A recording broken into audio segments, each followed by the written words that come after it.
नमस्कार दोस्तों। जैसे ही दोस्तों आरबीआई का नाम सुनते हैं तो फौरन हम लोगों को ख्याल आता है पैसों के बारे में। और अगर हम बात करें दोस्तों, देश का जो central bank reserve bank of India है और उसके right now governor Shaktikanta Das जी है, तो आज के सेशन में मैं आपके सामने डिस्कस करूंगा शक्तिकांत दास जी के बारे में, कुछ इंपॉर्टेंट जर्नी उनका, कि कहां से उनका शुरुआत हुआ और किस तरह से हमारे देश की इकोनॉमी के लिए और स्पेशली कह सकते हैं कि हमारा देश का जो सेंट्रल बैंक है उसके डेवलपमेंट के लिए क्या क्या वो रोल अपना जो है अदा किए। वो शक्तिकांत दास जी जिन्हें दोस्तों आप नहीं जानते हैं, और आज के सेशन में मैं आपसे वादा करता हूं कि कई सारा इंफॉर्मेशन आपको मिलेगा दोस्तों। फर्स्ट ऑफ ऑल, अगर हम बात करें शक्तिकांत दास जी का, जो प्रेजेंट में हमारे देश के सेंट्रल बैंक के जो है आपके गवर्नर हैं, इसके साथ साथ ये एक आईएएस ऑफिसर भी हैं दोस्तों 1980 बैच के, और साथ साथ कई सारा इंपॉर्टेंट पोर्टफोलियो मिला है हमारे भारत सरकार के तरफ से, कह सकते हैं डेजिग्नेशन मिला है। 1980 बैच के आईएएस ऑफिसर, तमिलनाडु कैडर के, साथ साथ इन्होंने जो अपना पढ़ाई किया भुवनेश्वर का डीएम स्कूल से पढ़ाई किया, और इनका जो सफर है डीएम स्कूल से लेकर के आईएएस ऑफिसर तक, और आईएएस ऑफिसर से लेकर के दोस्तों आरबीआई के गवर्नर तक, और इस बीच में कई सारा इंपॉर्टेंट पोर्टफोलियो था। तो आज के इस सेशन में इनके फैमिलीज के बारे में, देश की इकोनॉमी में क्या क्या इंपॉर्टेंट रोल रहा है, और इसके साथ साथ राइट नाउ क्या क्या इंपॉर्टेंट डिसीजंस इन्होंने लिया है जिसके कारण हमारे देश का इकोनॉमी और अर्थव्यवस्था बहुत अच्छा जो है राइट नाउ चल रहा है दोस्तों। तो आपको बने हुए रहना है इस वीडियोस के एंड तक दोस्तों। आइए हम लोग देखते हैं। फर्स्ट ऑफ ऑल, अगर हम बात करें, राइट नाउ शक्तिकांत दास जी को सेंट्रल बैंकिंग अवार्ड मिला है 2023 में। इस पॉइंट्स को आपको देखना है, सेंट्रल बैंकिंग अवार्ड जो आपका लंदन से मिला है दोस्तों। इसके साथ साथ इनकी जो शुरुआत है भुवनेश्वर का डीएम स्कूल से हुआ है दोस्तों, और साथ साथ यहां से पहुंचे ये आईएएस ऑफिसर तक 1980, और साथ साथ दोस्तों राइट नाउ ये हैं रिजर्व बैंक ऑफ इंडिया के गवर्नर दोस्तों। अब अगर हम बात करेंगे इनके कुछ इंपॉर्टेंट स्टोरी का दोस्तों, तो आप देख सकते हैं कि Shaktikanta Das ji received the governor of the year award 2023 central banking award in London. ये दोस्तों बहुत बड़ा एक मोमेंट होता है दोस्तों हमारे भारत का, क्योंकि एक भारतीय जब बाहर देश में अपना परचम लहराता है दोस्तों, तो हमारा भी जो सीना है वो गर्व से चौड़ा हो जाता है दोस्तों। फर्स्ट ऑफ ऑल, इसके साथ साथ शक्तिकांत दास जी कई सारा और भी इंपॉर्टेंट चीजों में योगदान दिए हैं। आइए दोस्तों उनको हम लोग थोड़ा समझते हैं।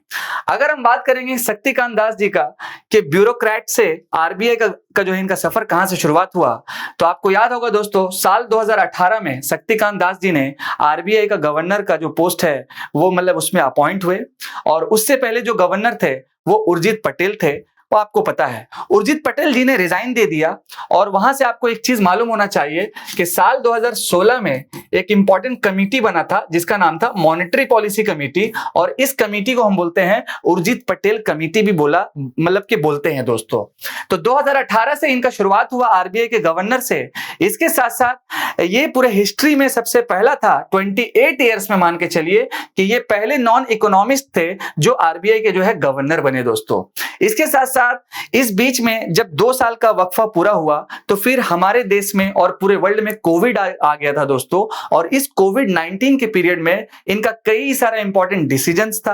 कह सकते हैं कि बैंकों को रिलैक्सेशन मिला, कस्टमर्स को भी रिलैक्सेशन मिला। आप यहां पर देख सकते हैं the economic impact of the कोविड-19, the central bank has provided various regulatory relaxation to support the economy. ये जो डिसीजन था दोस्तों वही शक्तिकांत दास जी का था दोस्तों, इसीलिए ये सेशन बहुत इंपॉर्टेंट है आपके सामने। इसके साथ साथ दोस्तों साल 2014 में इनको जो है रेवेन्यू सेक्रेटरी बनाया गया यूनियन में, सेंट्रल में, और इसके साथ साथ दोस्तों कई सारा और भी पोर्टफोलियो मिला दोस्तों। जैसे एज फॉर एग्जांपल इनको अपॉइंट किया गया union economic affair secretary August 2014, and साथ साथ दोस्तों इनको फिर सुपर नोरेशंस मिला। देन इसके बाद और भी कई सारा पोर्टफोलियो में ये काम करते चले गए दोस्तों। इसके बाद अगर हम बात करेंगे 1991 का बेल आउट पैकेज के बारे में, आपको पता है दोस्तों कि 1991 में एलपीजी रिफॉर्म्स आया था, और 1991 का बेल आउट पैकेज। ये जो बेल आउट है दोस्तों ये इकोनॉमी का टर्म है, तो शक्तिकांत दास जी ने यहां पर काफी इंपॉर्टेंट रोल अदा किया था। अगर हम बात करें शक्तिकांत दास जी का, तो जीएसटी से लेकर के डिमोनेटाइजेशन तक, पीएसबी से लेकर के रिकैपिटलाइजेशन तक काफी बेहतरीन रोल रहा है दोस्तों। तो 1991 का बेल आउट पैकेज थोड़ा सा समझ लेते हैं। Shaktikanta Das was instrumental in the coordinating with the states to ensure the successful implementation of the GST. First one point, यानी कि जो राइट नाउ हमारे देश में जीएसटी इंप्लीमेंट हुआ है, कह सकते हैं कि यहाँ पर सेंटर और स्टेट का जो कोऑर्डिनेशन चलता है, इसमें सबसे बड़ा जो रोल है वो शक्तिकांत दास जी का है।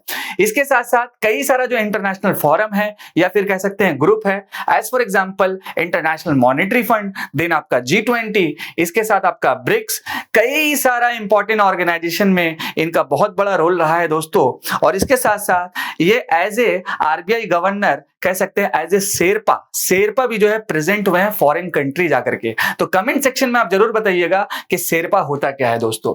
इसके साथ आपका दोस्तों दास played a key role in the negotiation for the $22 billion in IMF bail out package for India in 1991, यानी कि 1991 में $22 बिलियन का जो बेल आउट पैकेज था IMF के साथ, तो यहां पर दास ने काफी बेहतरीन जो है वर्क किया है दोस्तों इस पार्टिकुलर बेल आउट पैकेज के लिए, IMF के साथ में भारत के लिए।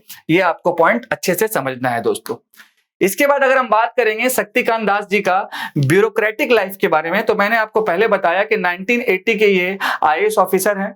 इसके साथ इनको तमिलनाडु का कैडर मिला और इसके बाद वेरियस पोजीशंस इनको मिला, जैसे एज फॉर एग्जांपल आपका commissioner of the commercial taxes, principal secretary of the industries, later move to the central government and served at the joint secretary in the ministry of finance. लेकिन इस complete 28 साल के period में ये पहले वो non economist बंदे हैं जिनको आरबीआई का गवर्नर के पोस्ट में मतलब कि पोजीशन मिला है दोस्तों। इस पॉइंट को भी आपको समझना है। आइए आगे थोड़ा सा और देखते हैं इंटरेस्टिंग चीजें। अब अगर हम बात करेंगे शक्तिकांत दास जी का, जैसे ही अपॉइंटमेंट हुआ 2018 में एज ए आरबीआई गवर्नर, तो कई सारा इंपॉर्टेंट जो कदम कह सकते हैं, स्टेप कह सकते हैं, इन्होंने निर्मला सीतारमन जी के साथ जो है लिया, जिसमें पहला डिमोनेटाइजेशन, सेकेंड वन आपका जीएसटी, और इसके साथ आपका देख सकते हैं IBC which is called insolvency bankruptcy code, और इसके साथ आपका पब्लिक सेक्टर बैंक्स का मर्ज करना और रिकैपिटलाइजेशन करना। देखिए दोस्तों, बात ऐसा है कि वो शक्तिकांत दास जी जिनका शुरुआत होता है भुवनेश्वर से, एक छोटा सा स्कूल डीएम स्कूल, और वहां से जब वो आगे बढ़ते हैं तो 1980 में आईएएस ऑफिसर बनते हैं। तमिलनाडु कैडर में उनका जो है पोस्टिंग रहता है, और उसके बाद कई सारा पोर्टफोलियो में जाते हैं, और 1991 का जो आईएमएफ के साथ भारत का जो बेल आउट पैकेज था 22 बिलियन का, उसको शॉर्ट आउट करते हैं। और खासकर फिर जैसे ही जर्नी आगे बढ़ता है तो कई सारे इंपॉर्टेंट डिसीजन हमारे भारत के लिए, हमारे देश के अर्थव्यवस्था के लिए वो लेते हैं। और जैसे ही वो आरबीआई के गवर्नर बनते हैं साल 2018 में, तो कई सारा इंपॉर्टेंट स्टेप है, और इससे पहले भी जो वो काम करते रहते हैं, जिसमें आपका डिमोनेटाइजेशन, देन आपका जीएसटी, और मैंने और भी कई सारी चीजों को आपके साथ साझा किया दोस्तों। तो यहां तक जो जर्नी था शक्तिकांत दास जी का था। आई होप कि आपको ये चीज पसंद आया होगा। हमारे वीडियोस पे आप बने हुए रहें हमेशा, बिकॉज आपके सामने मैं अलग अलग डायमेंशन का वीडियो लाऊंगा, चाहे वो आपका लीगल अफेयर्स हो, या फिर आपका इंटरनेशनल रिलेशंस का न्यूज हो, या फिर कह सकते हैं आपका कि हिस्ट्री हो, ज्योग्राफी हो, यानी वो टॉपिक जो आपके लिए काफी महत्वपूर्ण है आपके प्रिपरेशंस के लिए। और कभी कभी मैं फैक्चुअल चीजें भी लाऊंगा दोस्तों। मैं आपका दोस्त और आपका host Adnan sir. I hope कि हमारा ये जो सेशन है वो शक्तिकांत दास जी, जिन्हें आप नहीं जानते, आपको जरूर पसंद आया होगा। नेक्स्ट अगर इसी टाइप का कोई वीडियो चाहिए तो कमेंट जरूर करें कि आपको किस पर्सनैलिटी के बारे में और अच्छे से जानना है दोस्तों। Thank you so much. जय हिंद दोस्तों।